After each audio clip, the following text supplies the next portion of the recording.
नमस्कार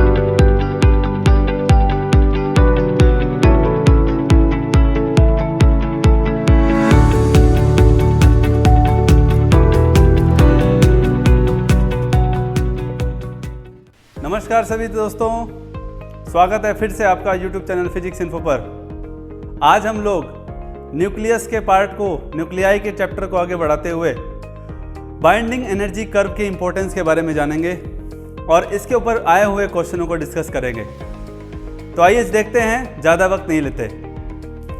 binding energy curve किस किस के बीच में होता है? बाइंडिंग एनर्जी पर न्यूक्लियन, जिसका एनर्जी का ऑर्डर MeV होता है, मिलियन इलेक्ट्रॉन वोल्ट, और एटॉमिक मास नंबर A के बीच में। और अब दूसरी बात, ये जो ग्राफ आप देख रहे हैं, बाइंडिंग एनर्जी कर्व जो आप देख रहे हैं, इस कर्व की इंपॉर्टेंस को आपको मैं समझाऊंगा इन पॉइंटों में, और भी मैं डिस्कस करूंगा। तो लेकिन सबसे पहले, जैसा कि आप देख पा रहे हैं, 2, 4, 6, 8 और 10 मैक्सिमम वैल्यू 10 की रेंज तक ली गई है MeV में। दूसरी बात, अगर आप इस ग्राफ को देखें, लिथियम के बाद सबसे पहले तो पीक पॉइंट जहां है उसके बारे में हम बात करते हैं। पीक पॉइंट देखिए कहां कहां है। हीलियम, कार्बन, ऑक्सीजन, बीच में जगह कम होने की वजह से थोड़ा स्किप कर दिया, क्योंकि इसके बाद अगर आप बात करें 4 और उसके बाद फिर 8 भी आता है, फिर 12 भी आता है, ठीक है, जिस मास नंबर की मैं बात कर रहा हूँ। 4, 8, 12, 16, 20 भी आता है, जिसको हम यहाँ शो नहीं कर रहे।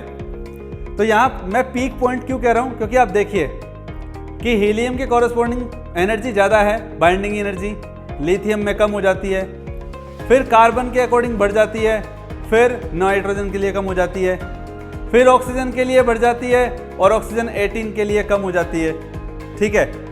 और फिर उसके बाद सल्फर, आयरन, और आप आगे देखिए मोलिब्डेनम, आयोडीन, ठीक है, फिर उसके बाद टंगस्टन, गोल्ड और यूरेनियम। अगर आप इन सबको देखें तो सबसे ज़्यादा हाईएस्ट एनर्जी आपको मिलेगी आयरन के लिए। तो चलिए शुरुआत करते हैं, इस कर्व को समझने की कोशिश करते हैं पहले पॉइंट से। पहला पॉइंट है for A less than equal to 20, यानी कि जब मास नंबर 20 से कम या 20 के इक्वल है, बोले तो 20 न्यूक्लियन टोटल न्यूक्लियस में है, उस वक्त न्यूक्लियस ज़्यादा स्टेबल होता है उनके लिए, रिप्रेजेंटेड बाय पीक्स 4, 8, 12, 16, 20। ये 5 तो आपको फिलहाल नहीं दिखाई दे रही, आपको दिखाई दे रहा है 4, 12 और 16, लेकिन 8 और 20 भी हैं, उससे कॉरस्पॉन्डिंग भी पीक्स आती हैं। इसका मतलब यहाँ पे साफ है कि यहाँ पे Z इक्वल टू E1 और N इक्वल टू E1 है। मेरी बात को गौर करिएगा जो मैं बोलना चाह रहा हूँ। इस पॉइंट के अलावा मैं आपको इसमें एक बात और ढूंढने की बात कहूँगा कि Z इक्वल टू E1 है और N इक्वल टू E1 है, बिल्कुल सही बात है। 4, 8, फिर उसके बाद आप बात करोगे 4, 6, 8 एंड देन फिर उसके बाद आप बात करोगे 10, 12, 14, 16, 18, 20। तो पॉइंट क्या है यहाँ पे, Z इक्वल टू E1 क्योंकि और N इक्वल टू E1, इनके कॉरस्पॉन्डिंग जो पीक्स हैं उसके कॉरस्पॉन्डिंग जो न्यूक्लियस है वो ज़्यादा स्टेबल है। इस कहना तो ठीक है, कहना स्टेबिलिटी आसान हो गया, लेकिन इसके अंदर जाइए, स्टेबिलिटी का मतलब यहाँ पे क्या है? इक्वल नंबर ऑफ प्रोटॉन और इक्वल नंबर ऑफ न्यूट्रॉन का होना, ये स्टेबिलिटी का एक मेन कारण है इस पीक्स के कॉरस्पॉन्डिंग। और एक बात और मैं आपको बता दूं, ऐसा लगता है कि 20 तक हर एक एटम के अंदर, हर एक न्यूक्लियस के अंदर एक अल्फा पार्टिकल है। जी हाँ, मैं जो ये बात कह रहा हूँ आपको थोड़ा अजीब ज़रूर लगेगा, लेकिन इसको कहने में कोई गुरेज नहीं है कि जो ये पीक्स आ रही है इनके सबके कॉरस्पॉन्डिंग अल्फा पार्टिकल्स है। और नंबर ऑफ अल्फा पार्टिकल्स था, जो तरीका मैं आपको बता रहा हूँ किस तरह से, 2Z + 2N। Z यहाँ पे आपको एटॉमिक नंबर को रिप्रेजेंट कर रहा है और N नंबर ऑफ न्यूक्लियन को रिप्रेजेंट कर रहा है। दूसरा पॉइंट देखिए, आई होप आपको समझ में आ गया होगा कि मैं पीक्स का मतलब क्या कहना चाह रहा हूँ। एक सबको और बता दूँ, आप सबको मालूम भी है हालांकि, जिस तरह से अगर हम एटम की बात करते हैं और इलेक्ट्रॉन का डिस्ट्रीब्यूशन अलग अलग एनर्जी लेवल पर होता है, उसी तरह से न्यूक्लियस के अंदर भी एनर्जी स्टेट्स होते हैं, जहाँ पर ये जो न्यूक्लियन हैं ये अलग अलग एनर्जी स्टेट में अरेंज होते हैं, जिसके बारे में हम बात करेंगे आगे। आपने आगे आने वाले हायर स्टडी के वीडियोस में, यूजी और पीजी के कंटेंट में, जहाँ पे मैं आपको बताऊंगा कि न्यूक्लियस के वेरियस मॉडल आपको देखने को मिलेंगे। न्यूक्लियस का शेल मॉडल आपको देखने को मिलेगा, जिसके बारे में आपको मैंने नहीं बताया। शेल मॉडल, शेल वर्ड यानी कि एनर्जी स्टेट्स, जिसको आपने हाइड्रोजन एटम के केस में भी पढ़ा था। फिर आप पढ़ने वाले हैं लिक्विड ड्रॉप मॉडल, फिर आप पढ़ने वाले हैं कलेक्टिव मॉडल। ठीक है, ये सब मॉडल हम लोग जो है न्यूक्लियस के बारे में पढ़ेंगे। दूसरा देखिए, अब 120 से कम और 20 से ज़्यादा, 20 से ज़्यादा और 120 से कम मास नंबर, उस केस में बाइंडिंग एनर्जी ऑलमोस्ट कांस्टेंट है। आपको लगेगा नहीं, क्योंकि कर्व का मतलब आपको लगेगा कि ये वेरी कर रहा है, क्योंकि हम लोग देखिए ना, जो मास नंबर की रेंज ले रहे हैं 0 से 50, यानी कि ये 25 को रिप्रेजेंट करेगा, ये 75 को रिप्रेजेंट करेगा। तो इस तरीके से इस कॉन्टिन्यूटी में कम ज़्यादा होता है, लेकिन मैंने कहा रफली नियरली कांस्टेंट है, जिसकी वैल्यू है 8.5 MeV और शो करेगा सैचुरेशन प्रॉपर्टी। ये आपके लिए नया है कि सैचुरेशन प्रॉपर्टी का क्या मीनिंग है। प्लीज़ थोड़ा ध्यान से सुनिए, ये एक इंटरेस्टिंग प्रॉपर्टी है, फैक्ट है ये न्यूक्लियस के बारे में। न्यूक्लियस के अंदर जितने भी न्यूक्लियन होते हैं, ध्यान से सुनिएगा, न्यूक्लियस के अंदर जितने भी न्यूक्लियन होते हैं, एक न्यूक्लियन अपने सारे न्यूक्लियन के साथ इंटरेक्ट नहीं करता है। वो जो उसके पड़ोस में न्यूक्लियन हैं उन्हीं के साथ इंटरेक्ट करता है, बाकी सब के साथ उसका कोई इंटरेक्शन नहीं हो पाता, जिसे सैचुरेशन प्रॉपर्टी कहते हैं। मतलब ये लगा लीजिए कि अगर एक न्यूक्लियन को बाकी न्यूक्लियन 8-9 न्यूक्लियन ने घेरा हुआ है, ठीक है, तो अगर आप बाहर से 15-20 न्यूक्लियन और डाल दे, तो इस न्यूक्लियस न्यूक्लियन का अपने बाकी न्यूक्लियन के बीच में जो इंटरेक्शन है वो वही रहेगा, और न्यूक्लियन ऐड कर देने से उसके इस इंटरेक्शन पर कोई फर्क नहीं पड़ेगा। इसे सैचुरेशन प्रॉपर्टी कहा जाता है। क्या कहा जाता है? सैचुरेशन प्रॉपर्टी कहा जाता है। और इसी बीच 20 से लेकर के 120 के बीच में एक ऐसी पीक आती है 56 आयरन का है, जहाँ पर बाइंडिंग एनर्जी सबसे ज़्यादा है 8.8 MeV। बिल्कुल डाटाबेस पॉइंट है, याद रखिएगा, पूछा जा सकता है। इसके आगे मैं आपको एक बात बता रहा हूँ, इस पूरे कर्व में सबसे ज़्यादा जो एनर्जी है, बाइंडिंग एनर्जी, वो आयरन की ही है, 8.8 MeV पर न्यूक्लियन, जो आप देख पा रहे हैं। लेकिन उसके आगे क्या?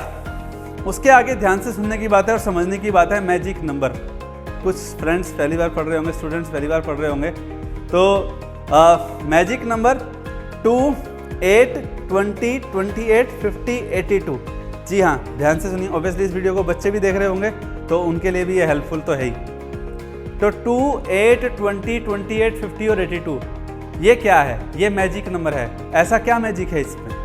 क्यों इसे मैजिक नंबर का नाम दिया है? क्योंकि इन नंबर के कॉरस्पॉन्डिंग प्रोटॉन और न्यूट्रॉन इक्वल मिलेंगे। ऐसे न्यूक्लियाई के अंदर प्रोटॉन की संख्या ये होगी और न्यूट्रॉन की संख्या भी अगर यही मिली, तो वो हाईली स्टेबल कहलाएंगे। मैंने आपको जैसे पहले कहा। अब आयरन को देख लेते हैं, 56 है इसका मास नंबर, तो इसका एटॉमिक नंबर के हिसाब से 28, ठीक है। तो 28 क्या हुआ? 28 प्रोटॉन है इसमें और 28 न्यूट्रॉन भी है इसमें, तो ये मैजिक नंबर है, ठीक है। आप 2 की बात करेंगे तो 2 प्रोटॉन या 2 न्यूट्रॉन होना, ये किस, और 2 न्यूट्रॉन भी होना, ये हीलियम का भी एग्जांपल है। अच्छा, अगर आप 8 की बात करें तो 8 पे कौन आता है? 8 प्रोटॉन का मतलब एटॉमिक नंबर लगा लीजिए, ऑक्सीजन की बात कर रहा है ये, ठीक है। 20 की बात करें तो कैल्शियम की बात कर रहा है। तो इस तरीके से आप देख सकते हैं, ये मोलिब्डेनम की बात हो गई। तो इस तरीके से अगर आप बात करें तो ये मैजिक नंबर होता है। और लास्ट में जब आप देखते हैं मोर देन 170, जो मैं आपको कहना चाह रहा था, more than for heavy nuclei का मतलब है यहाँ पे मोर देन 170, तो जो बाइंडिंग एनर्जी है वो कम होती जा रही है। और फॉर एग्जांपल यूरेनियम 238 के लिए binding energy per nucleon, example के तौर पर मैं आपको बता रहा हूँ, 7.6 MeV होता है। मेरी बात को ध्यान से सुनिएगा, बहुत इंपॉर्टेंट टॉपिक है। अब हम इस कर्व से और ज़्यादा इन्फॉर्मेशन पढ़ेंगे, ठीक है। आइए देखते हैं। अब है ना, मैं आपको क्या बता रहा हूँ, बाइंडिंग एनर्जी का कर्व मैंने आपको बता दिया, कब हाई होती है और कब मिनिमम होती है। अच्छा, मिनिमम का एक रीज़न क्या था कि जब मास नंबर यानी कि एटॉमिक मास नंबर ज़्यादा होने का मतलब है कि न्यूक्लियन बहुत ज़्यादा हो गए, तो उसके दौरान प्रोटॉन भी बहुत ज़्यादा होंगे, देखा जाए तो।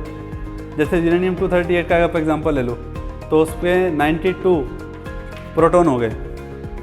तो क्या होता है कि 92 प्रोटॉन के बीच का रिपल्शन इंक्रीज होगा।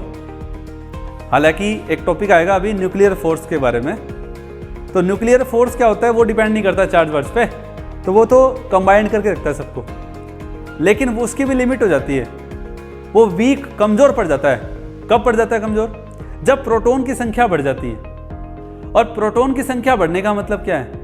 Coulomb repulsion, coulomb force between the two charge particle, repulsion ज़्यादा होने लगता है। न्यूक्लियर फोर्स कंबाइन करने की कोशिश करता है, रिपल्शन ज़्यादा होता है, इसीलिए टूट जाता है और अपने आप। इसलिए हम ऐसे न्यूक्लियाई को क्या बोलते हैं? Unstable nuclei. तो आपको समझने की जरूरत है कि अनस्टेबिलिटी का मतलब होता है न्यूक्लियस का टूट जाना। और एक बात, सबसे बड़ी बात, ये टूटना बिखरना, इसी पर दो प्रोसेस जुड़े हुए हैं। दो न्यूक्लियस का एक का टूटना, दो लाइट न्यूक्लियाई का मिल जाना, कंबाइन करना उनको, अपने आप तो नहीं मिलते, खैर मिलाने के लिए भी एनर्जी देनी पड़ती है। तो ये दो प्रोसेस है मेन, फिजन और फ्यूजन। थोड़ा समझने की कोशिश कीजिएगा, राइट? ठीक है। तो इसी बेस पर जब कूलम्ब रिपल्शन ज़्यादा हो जाता है तो न्यूक्लियस का जो न्यूक्लियर फोर्स है, जो बाइंडिंग एनर्जी है, वो कमज़ोर पड़ जाती है और इसीलिए न्यूक्लियस ब्रेक हो जाता है। रेडियो एक्टिव एलिमेंट इसी का एग्जांपल है। रेडियो एक्टिव हम क्यों कहते हैं? क्योंकि वो रेडिएशंस निकालते हैं। ठीक है, उसके बारे में चर्चा करेंगे, पूरा डिटेल में उस टॉपिक को पढ़ेंगे और अच्छा टॉपिक है, मैक्सिमम क्वेश्चन उसमें से आए हुए भी हैं। ठीक है, और हर बार आते भी हैं। है टॉपिक ऐसा, देखिए। तो फिजन क्या है? Splitting of a heavy nuclei into two lighter stable nuclei with high amount of energy release. और फ्यूजन क्या है? Combination of two lighter nuclei to form relatively heavy nuclei with excess amount of energy release. Sun के अंदर क्या होता है? सन के अंदर न्यूक्लियर फ्यूजन ही तो है।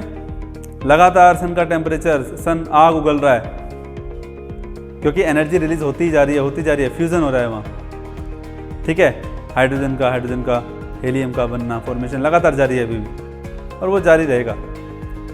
आई होप आपको समझ में आ रहा होगा। तो फिजन और फ्यूजन दो प्रोसेस हैं। एक एग्जांपल से मैं आपको समझाने की कोशिश करूंगा। और एक बात और, मैं यहाँ पे बाइंडिंग एनर्जी लिख रहा हूँ तो कंफ्यूज मत होना।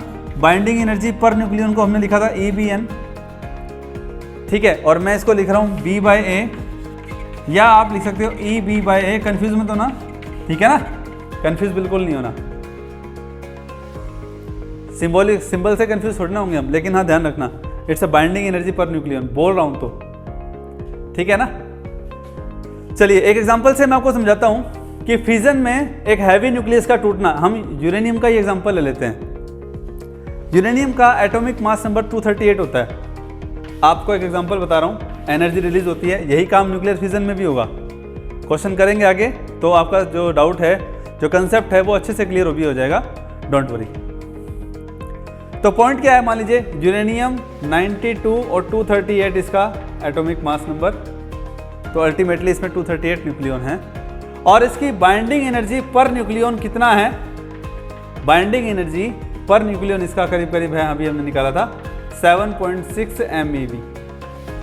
ठीक है, यही हमने बताया अभी। जब ये यूरेनियम टूटेगा, दो स्टेबल न्यूक्लियाई में टूटेगा, ठीक है, और वैसे टूटता रहेगा, एक बार में नहीं होता ये एक चेन प्रोसेस है ये। जब तक यूरेनियम नहीं टूटता, क्रिप्टॉन बेरियम आप जानते हो, ठीक है, जब तक वो स्टेबल ना हो जाए, मतलब स्टेबल का मतलब क्या है? नहीं भैया अब नहीं टूटेगा ये, जब तक स्टेबल ना हो जाए हैवी न्यूक्लियस टूट के, तो तब तक वो ब्रेक होता रहेगा। डिके बोलते हैं उसको, डिके होना, टूटना।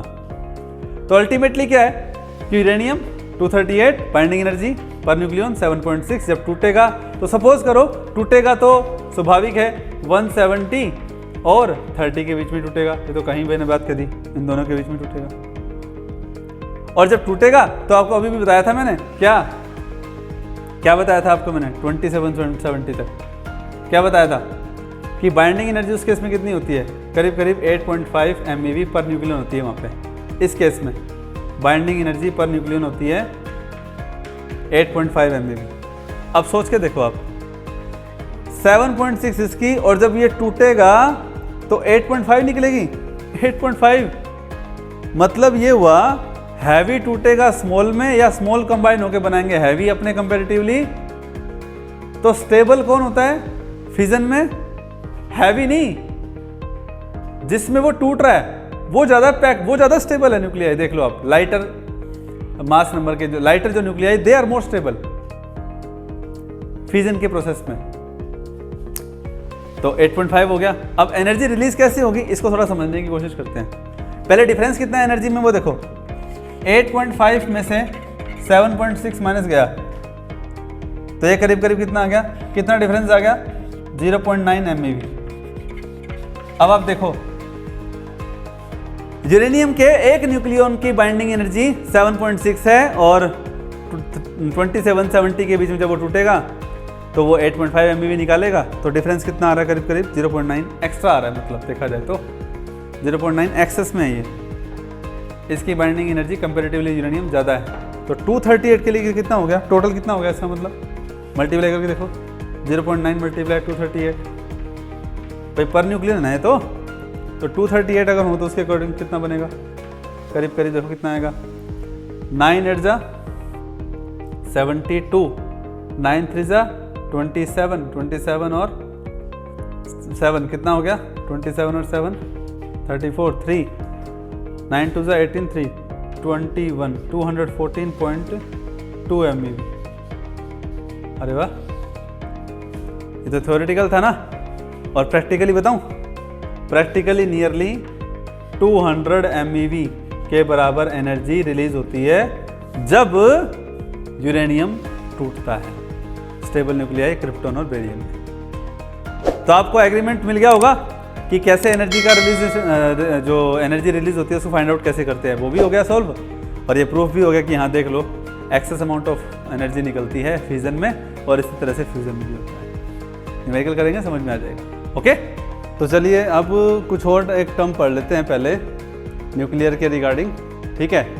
तो सबसे पहले बाइंडिंग एनर्जी के बाद हम कुछ टर्म पढ़ लेते हैं सो दैट कि बाइंडिंग एनर्जी के जो कंसेप्ट हैं जैसे सैचुरेशन प्रॉपर्टी है वो भी आज आपको पता लग जाएगा और फिर इस वीडियो में, और फिर इसके बाद हम न्यूमेरिकल करेंगे इसके रिगार्डिंग स्टार्टिंग से लेकर के बाइंडिंग एनर्जी तक जो भी हमने किया है।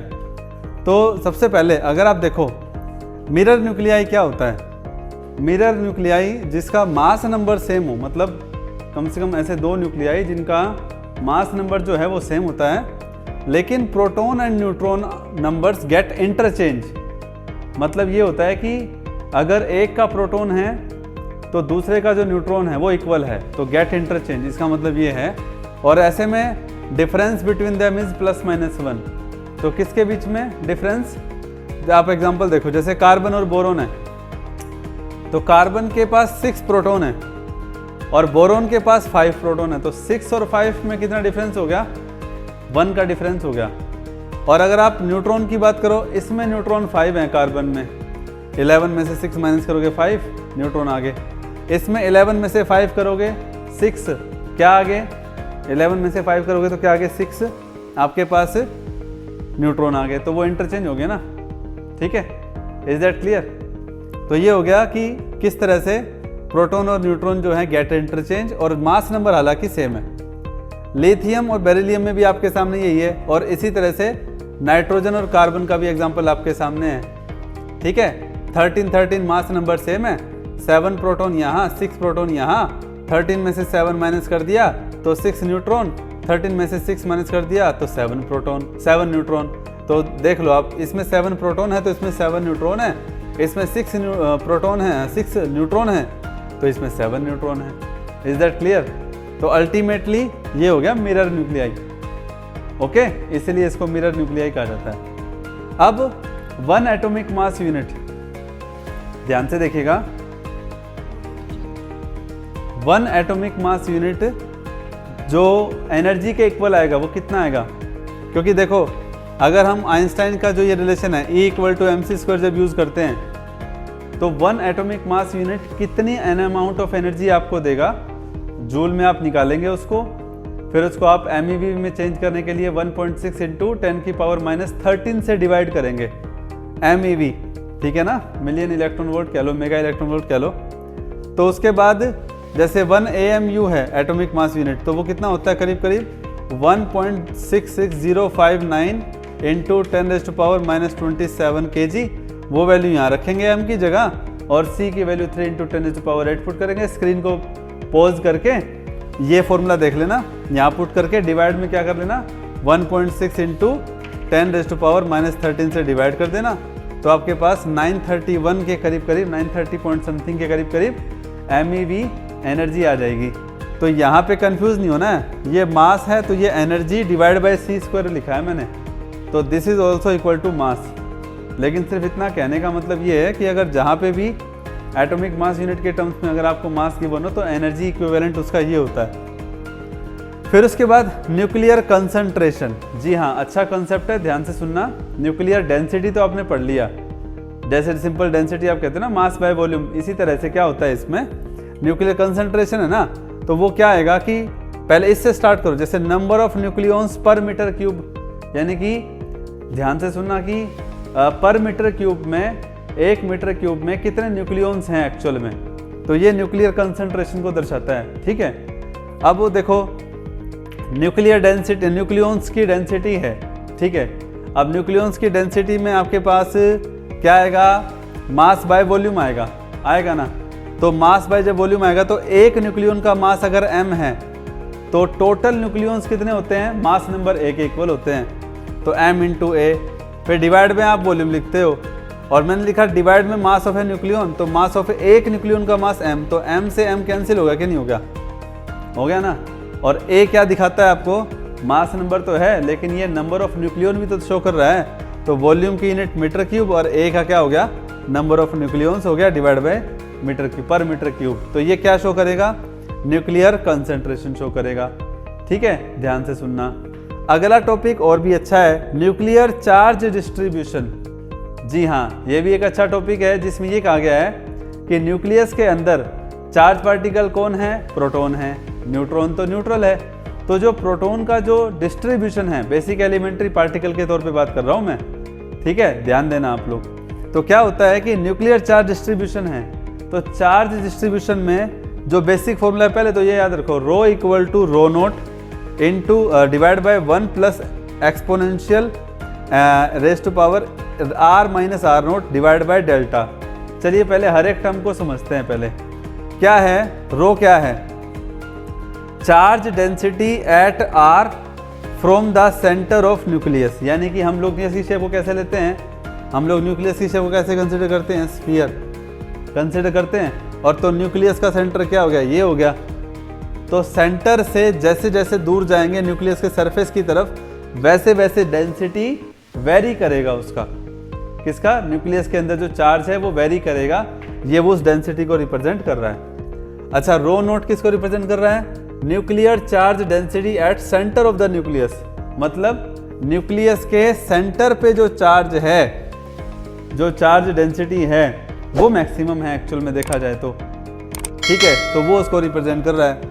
आर नोट क्या है, देखिए अब आर नोट और ये डेल्टा और ये डी, ये मैं आपको ग्राफिकली समझाता हूँ। ठीक है, ध्यान से देखना, ग्राफिकली बताता हूँ आपको। ये देखो, आप सबसे पहले इस ग्राफ को देखो ध्यान से, ये ग्राफ किस किस के बीच में है, ध्यान से देखना आप, ये ग्राफ किस किस के बीच में है, ये ग्राफ है रो डिवाइड बाय रो नोट और आर।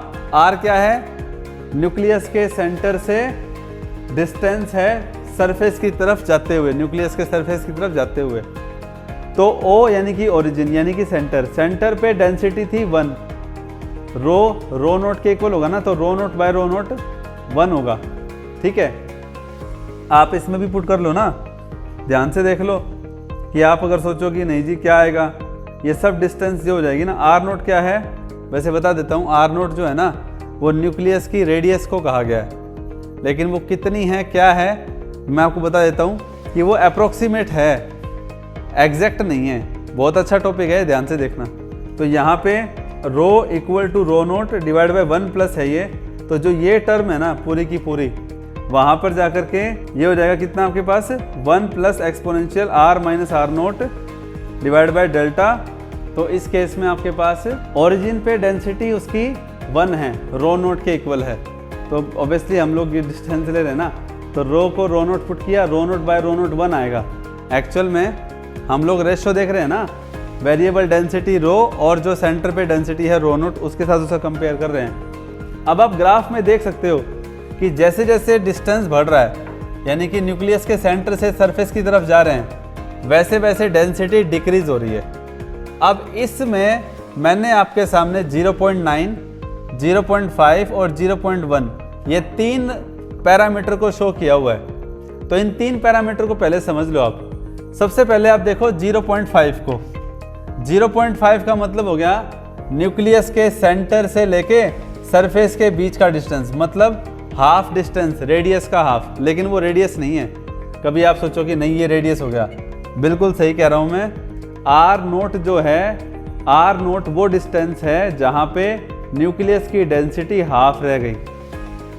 न्यूक्लियस की चार्ज की डेंसिटी क्या रहेगी? हाफ। देखिए हम ध्यान से सुनना, हम लोग चार्ज डेंसिटी पढ़ रहे हैं। तो R0 वो डिस्टेंस है जहाँ पे चार्ज डेंसिटी हाफ रह गई, रो बाय रो नोट 0.5।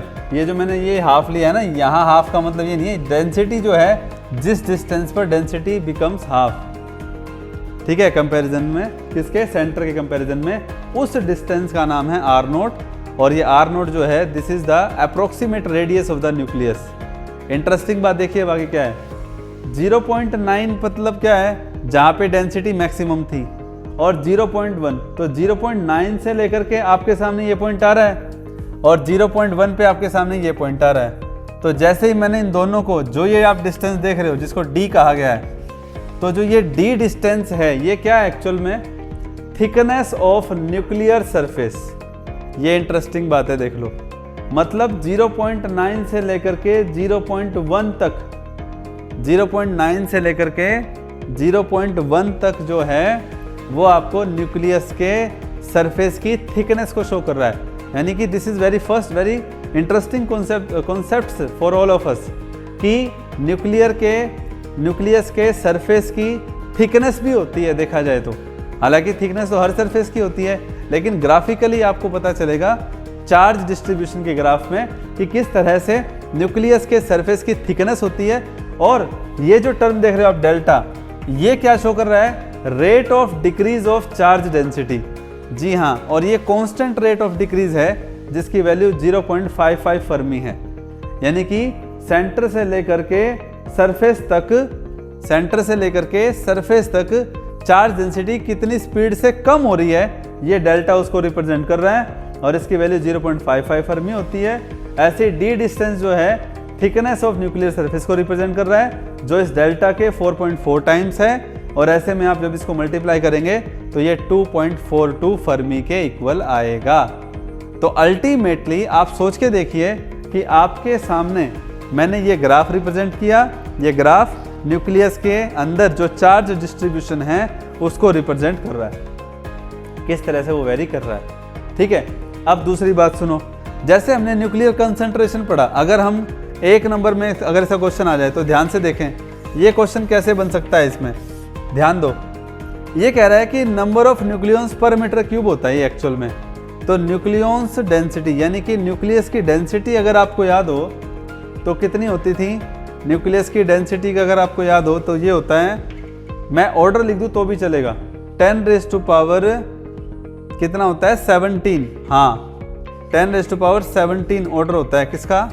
न्यूक्लियस की डेंसिटी का ऑर्डर होता है 10⁻17।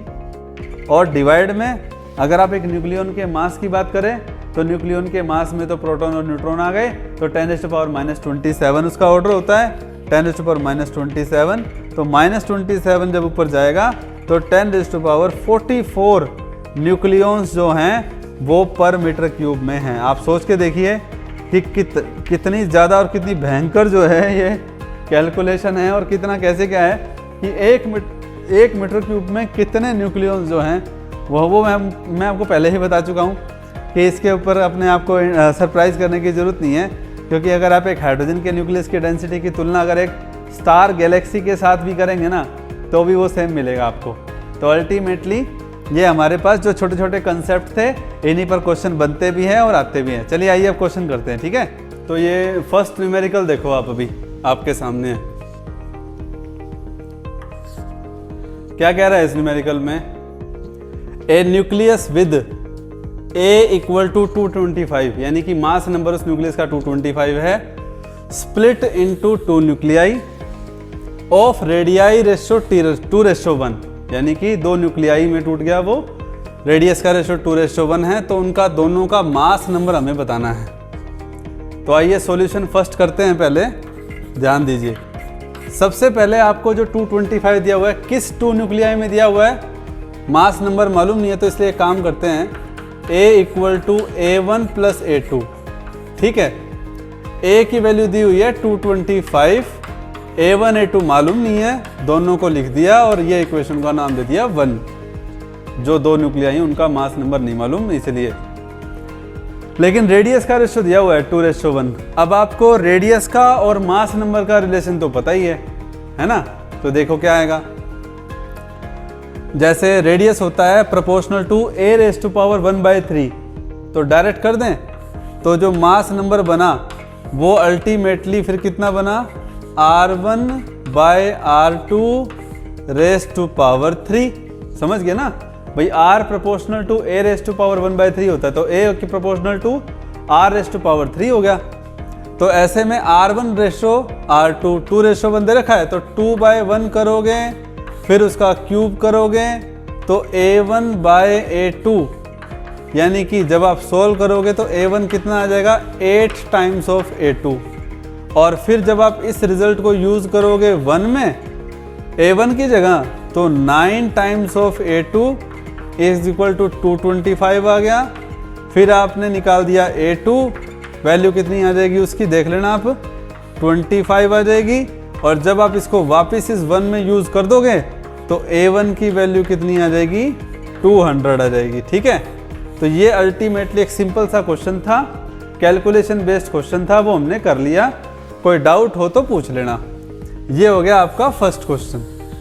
अब आप आ जाइए सेकंड वाले क्वेश्चन पे आइए। अच्छा क्वेश्चन है, स्टेटमेंट छोटी भले ही है लेकिन बहुत अच्छा कंसेप्ट जो है आज आपका यहाँ से क्लियर हो जाएगा। द RMS एनर्जी, जी हाँ, आपने काइनेटिक थ्योरी ऑफ गैस में RMS वेलोसिटी तो सुना ही है, RMS स्पीड तो सुना ही है आपने गैस मॉलिक्यूल का, लेकिन यहाँ बात न्यूक्लियॉन्स की हो रही है। बिल्कुल मैं सही कह रहा हूँ आपको, न्यूक्लियस के अंदर की दुनिया भी ऐसी ही है, बस मालूम नहीं होता तो इसलिए हम कह रहे हैं। इसलिए हम सिंपल बेसिक एलिमेंट्री पार्टिकल के तौर पर पढ़ते हैं, लेकिन आप फेमिलियर हैं यूजी और पीजी के कंटेंट में तो ये आता ही है। हम न्यूक्लियस में बेसिक एलिमेंट्री पार्टिकल के अलावा पार्टिकल फिजिक्स को पढ़ते तो हैं ही पूरा। तो न्यूक्लियॉन्स की जो RMS एनर्जी है in a nucleus of atomic mass number A, जी हाँ ध्यान रखना, atomic mass number A in its ground state. कौन ग्राउंड स्टेट पे, कौन, जो न्यूक्लियॉन्स हैं जो वो अपने ग्राउंड स्टेट में हैं। तो ग्राउंड स्टेट पे जो उनकी RMS एनर्जी है उसका रिलेशन एटॉमिक मास नंबर की टर्म्स में बताना है। 4 ऑप्शन आपको दिए हुए हैं, A⁻⁴/3, 1/3, -1/3 और A⁻⁻²/3। तो वो एक अच्छा सा क्वेश्चन नहीं है, लेकिन एक इसमें जब बात माइक्रोस्कोपिक लेवल की आ गई तो स्वाभाविक है हम थोड़ा सा इस चीज़ को यहाँ पे इस टॉपिक को, इस क्वेश्चन को करेंगे कैसे, थोड़ा आइए समझते हैं। देखिए मैं आपको बता दूं, इस क्वेश्चन में ना जब माइक्रोस्कोपिक लेवल की बात आ गई, न्यूक्लियस लेवल की बात आ गई, तो जो आइंस्टाइन का जो रिलेशन आप यूज़ करते हैं ना, E = mc², तो जब आप उसको न्यूक्लियस के अंदर जो न्यूक्लियॉन्स के मोमेंटम की टर्म्स में जब आप लिखते हो, क्योंकि वो भी मूव करते हैं लाइक इलेक्ट्रॉन की तरह अपने अलग अलग एनर्जी लेवल पे, न्यूक्लियर ऑर्बिट भी होते हैं। तो E² रिलेशन आता है E² और फिर आता है P² C⁴ प्लस में m02 C⁴ नहीं P² C² होता है प्लस m02 C⁴ होता है। ठीक है, यहाँ ध्यान देना, एनर्जी का स्क्वायर आ गया ना, बिल्कुल ठीक है C⁴ है ना, तो momentum mass into velocity dimension put करोगे ना तो दोनों साइड इक्वल आएगा। अब m0 क्या है यहाँ पे, m0 रेस्ट मास है, m0 तो हो गया rest mass, c speed of light होती है, p जो है मोमेंटम है, वो वेरिएबल है यहाँ पे। तो अल्टीमेटली अगर आप देखें एनर्जी का मोमेंटम के साथ रिलेशन देखें तो वो तो E directly proportional to P हो गया, क्योंकि E² है तो P² है। तो अगर E है तो इसका मतलब दोनों की डिग्री अगर सेम है, क्योंकि कंपैरिजन E और P का हम लोग कर रहे हैं यहाँ पे, तो E प्रोपोर्शनल टू P है according to this relation. Number एक बात तो ये। अब बात करते हैं किसकी, एक्चुअल में न्यूक्लियस का जो साइज है, न्यूक्लियस के अंदर जो न्यूक्लियॉन्स हैं उनका मोमेंटम और उनकी पोजीशन को एक साथ मेजर नहीं किया जा सकता according to what, according to Heisenberg uncertainty principle.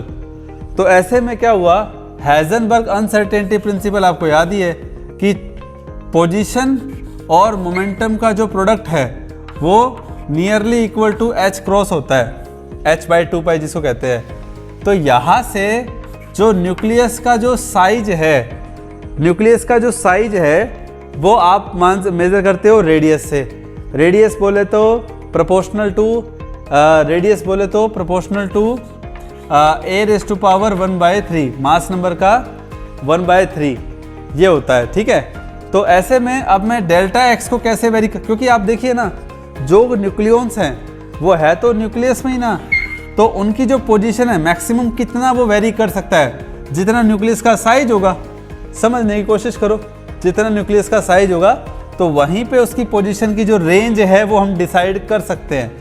तो ऐसे में डेल्टा एक्स जो है वो और डेल्टा पी दोनों का प्रोडक्ट एच क्रॉस हो गया, तो डेल्टा पी अगर आप यहाँ देखें तो अल्टीमेटली वो h cut by delta x आ गया। और डेल्टा एक्स का मतलब position of the nucleons in the nucleus which can vary in the limit of the size of the nucleus and size of the nucleus determined by the radius which is proportional to a⁻⁴ इसीलिए हम लोग कह सकते हैं कि जो delta x है that is proportional to a⁻⁴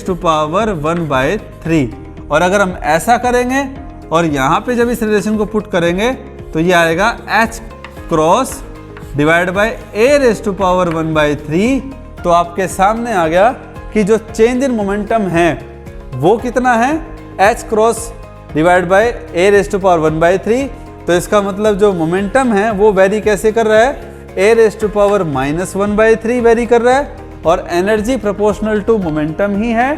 तो हम कह सकते हैं कि जो एनर्जी है, RMS जो एनर्जी है वो प्रोपोर्शनल होगा a⁻⁻⁻⁴ के।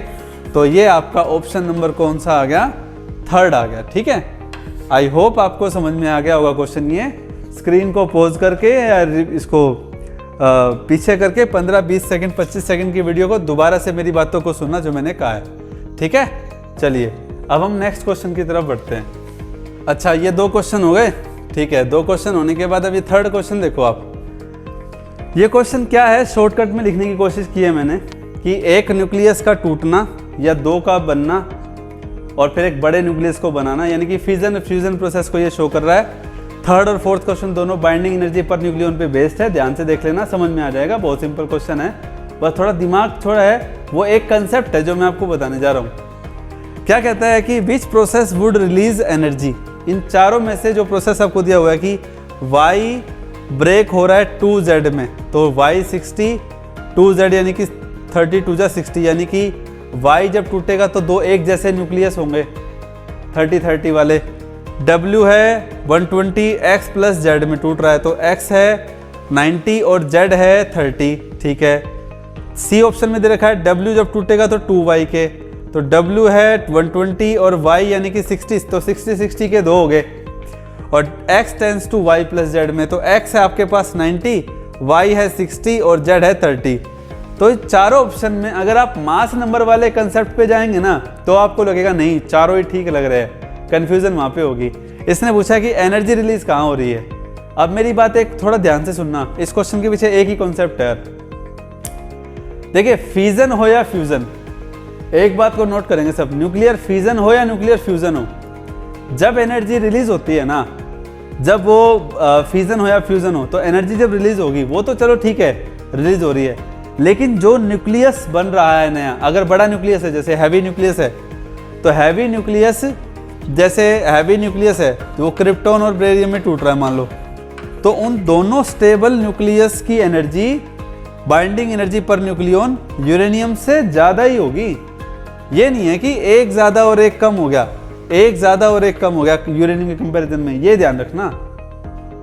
तो यहाँ पे वो प्रोसेस देखो आप कि y टूट रहा है तो 2z बन रहा है, नहीं, y जब टूटता है 2z से तो z की यानी कि जो z न्यूक्लियस है उसकी एनर्जी तो कम है बल्कि, जबकि ऐसा नहीं होता, y ज्यादा एनर्जी का और z जिसमें वो टूटा वो कम एनर्जी का, बिल्कुल नहीं।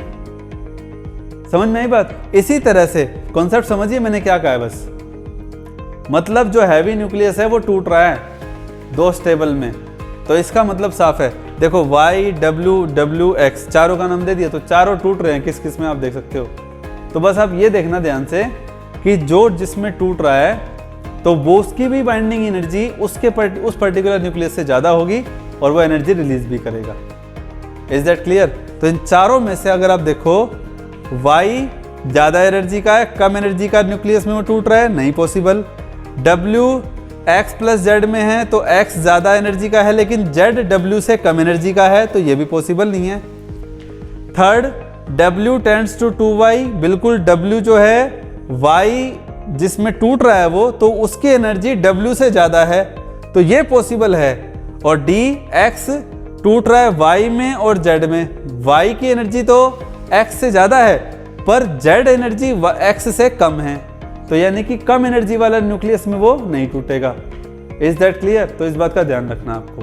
तो इन चारों ऑप्शन में से कौन सा ऑप्शन सही है? Option C is the right answer. ठीक है, इस बात का ध्यान रखना। तो अब आ जाइए क्वेश्चन नंबर 4 पे। बाइंडिंग एनर्जी पर न्यूक्लियन दे रखा है 2, 4, 6, 8, यही MeV पर जो है उस रेंज में रहेगा, आपको ऑर्डर तो पता ही है। अच्छा, ये क्वेश्चन क्या कह रहा है? Nucleus with A equal to 180, ये एक्स एक्सिस पे जो दिया हुआ है 120 है और ये 160 है, ये 180 इसके साथ लिखा हुआ है यहाँ पे। 180 की एनर्जी आप देख सकते हो 4 MeV के इक्वल है और 90 जो है वो 6 MeV के इक्वल है एक तरीके से। तो वो A180 वाला न्यूक्लियस फ्यूजन यानी कि 2 में टूट रहा है, इक्वल न्यूक्लियाई में इक्वल में टूट रहा है, तो फाइंड द एनर्जी रिलीज और एब्जॉर्ब। अब आपके सामने है कि 180 वाला 90 में टूट रहा है और 90 वाले की एनर्जी 6 MeV है, तो इसका मतलब दोनों न्यूक्लियस जो है उसकी एनर्जी 180 से तो ज़्यादा ही हुई ना, तो एनर्जी रिलीज होगी कि एब्जॉर्ब होगी? 4 ऑप्शन आएंगे। मैंने इस क्वेश्चन को शॉर्ट किया एक्चुअल में, 4 ऑप्शन में आएंगे, रिलीज एब्जॉर्ब। ठीक है, तो आपको बता देता हूँ यहाँ पे एनर्जी एब्जॉर्ब नहीं होगी बल्कि एनर्जी रिलीज होगी। ठीक है, अब कितनी होगी वो देख लेते हैं, वो सिंपल क्वेश्चन है आपका। तो सॉल्यूशन 4th देखिए क्या है यहाँ पे इस क्वेश्चन का। तो 180 है, उसकी एनर्जी है 4, तो ऐसे में उसकी बाइंडिंग एनर्जी कितनी होगी? पर न्यूक्लियन की तो है 4, तो टोटल सभी न्यूक्लियन की मिला के कितनी होगी? 720 MeV होगी मान लो। ठीक है, अब 90 वाले में टूट रहा है वो, तो 90 वाले के हिसाब से जिसको मैं EV' नाम दे रहा हूँ और 2 न्यूक्लियाई हैं, तो 90 की एनर्जी कितनी है? 6 है, तो 90 × 6 तो कर दिया, पर 2 न्यूक्लियन थे, 2 न्यूक्लियस थे, तो 96 540 इंटू में 2 1080 MeV। अब आप दोनों को माइनस कर दो, 086 360, तो 360 MeV एनर्जी क्या होगी बताओ? रिलीज होगी ना, बिल्कुल रिलीज होगी भैया, क्योंकि जिसमें टूट रहा है उसकी एनर्जी ज़्यादा है और जो टूट रहा है उसकी एनर्जी कम है, तो यहाँ पे आएगा एनर्जी रिलीज्ड। तो कुल मिला के एक बात का ध्यान देना है आपको कि मैं आपको जो ये क्वेश्चन करवा रहा हूँ UG PG लेवल तक करवा रहा हूँ, न्यूक्लियर का टॉपिक जो है, और आपके लिए बहुत हेल्पफुल होने वाला है। आगे आने वाला कंटेंट भी लाइक शेयर सब्सक्राइब कीजिए और कंसिस्टेंट देखिए, कंसिस्टेंटली परफॉर्म कीजिए भैया, तभी आप DSSB जो भी PGT KVS NVS और वैकेंसी बहुत ज़्यादा हैं, DSSB की भी, ठीक है, KVS की भी वैकेंसी निकलने वाली हैं, 2 साल से वैकेंसी नहीं निकली हैं, ध्यान से सुनिएगा, वैकेंसी निकलने वाली हैं। एस्टेट स्क्रीनिंग का हो तो भी उसमें काम आएगा, स्क्रीनिंग का पेपर भी वेट कर रहे हैं कई लोग, ठीक है ना। स्क्रीनिंग का पैटर्न मैं आपको वीडियो में जल्दी शेयर करने वाला हूँ कि एस्टेट स्क्रीनिंग 2022 का जो पेपर का जो पैटर्न रहेगा स्क्रीनिंग का, वो पिछले जो स्क्रीनिंग में जो पेपर का पैटर्न देखते हुए किस तरह के क्वेश्चन उसमें आते हैं, वो पैटर्न मैं आप लोगों से शेयर करने वाला हूँ। तो देखते रहिए फिजिक्स इन्फो, लाइक कीजिए, शेयर कीजिए, सब्सक्राइब जरूर कीजिए, और बहुत इंपॉर्टेंट चैनल है आपके लिए, ठीक है, और खासकर उनके लिए जो PGT लेवल की तैयारी कर रहे हैं। आगे नेट का कंटेंट भी जो है बहुत इंपॉर्टेंट आप लोगों को देखने को मिलेगा इस चैनल पे, ठीक है। तब तक के लिए नमस्कार, बाय।